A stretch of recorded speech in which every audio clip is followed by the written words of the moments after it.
প্রিয় স্টারকে কাছে পেলে আপনি কি করতেন, কিংবা পছন্দের তারকাকে ভালোবাসা বোঝাতে কি করা উচিত?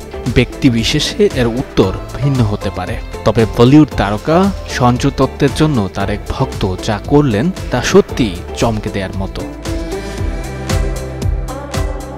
নিশা পাটিল বলিউড তারকা সঞ্জয় দত্তের এক অন্ধ ভক্ত। মৃত্যুর আগে প্রিয় অভিনেতার নামে ৭২ কোটি টাকার সম্পত্তি উইল করে গিয়েছিলেন।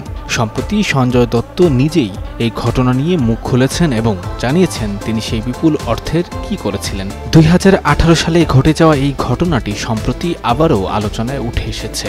মুম্বাইয়ের বাসিন্দা ৬২ বছর বয়সী নিশা পাটিল দুরারোগ্য রোগে ভুগছিলেন। তিনি সঞ্জয় দত্তের এতটাই ভক্ত ছিলেন যে জীবনদশায় কখনো অভিনেতার সঙ্গে দেখা না হলেও শুধুমাত্র পর্দায় তার অভিনয় দেখেই মুগ্ধ হয়ে নিজের কষ্টার্জিত ৭২ কোটি টাকার সম্পত্তি সঞ্জয়ের নামে লিখে দেওয়ার সিদ্ধান্ত নেন। ব্যাংকেও তিনি অনুরোধ করে গিয়েছিলেন তার মৃত্যুর পর যেন পুরো অর্থ সঞ্জয় দত্তের অ্যাকাউন্টে স্থানান্তরিত করা হয়।